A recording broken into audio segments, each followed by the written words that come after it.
Bah,ខ្ញុំបាទសូមគោរពជំរាបសួរដល់ពុកម៉ែបងប្អូនលោកជាលោកតានិងប្រិយមិត្តទាំងអស់ថ្ងៃនេះផងដែរខ្ញុំបាទមានអត្ថបទព័ត៌មានមួយដែលមានចំណងជើងថា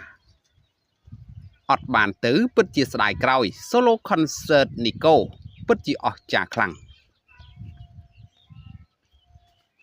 ការទន្ទឹងជាង20ឆ្នាំ Nico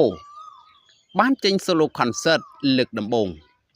ជាមួយទស្សនីយភាពដ៏អស្ចារ្យការសម្ដែងប្លែកភ្នែកធ្វើអ្នកគាំទ្រកោតសរសើរគ្រប់គ្នា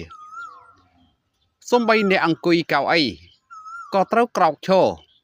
ទស្សនាការសម្ដែងរហូតដល់ចប់ដែរ Solo Concert លើកទី1នេះ Nico បានធ្វើអ្នកគាំទ្រស្គាល់ច្បាស់ពី Solo Concert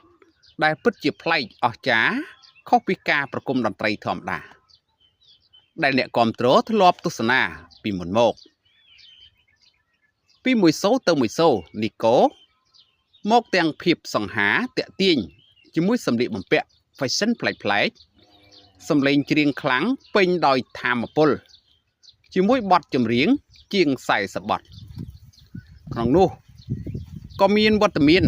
តារាកិត្តិយសល្បីៗជាច្រើនរូបចូលរួមផងដែរអ្វីដែលកាន់តែធ្វើឲ្យអ្នកទស្សនាបំភ្លេចមិនបានគឺមាន surprise តាំងពីដើមរហូតដល់ចប់ហើយនៅវគ្គចុងបញ្ចប់ក៏មាន surprise ពីលោកជំទាវអ្នកអង្គញាសុកសុភាពអគ្គនាយិកាក្រុមហ៊ុន Champion Group ជាមួយកាដូអាំងប៉ាវពិសេសពី Champion គឺម៉ូតូមួយគ្រឿងទឹកប្រាក់$999និងកាដូទឹកប្រាក់ជាច្រើនពាន់រង្វាន់ទៀតដល់អ្នកគាំទ្រគ្រប់គ្នាអ្វីដែលកាន់តែពិសេសលោកជំទាវក៏បានដាក់រង្វាន់$29,999នៅលើក្រវិលកំប៉ុង Champion Eye និង Champion Green ដែលអតិថិជនអាចរកបាននៅទូទាំងប្រទេសបាទ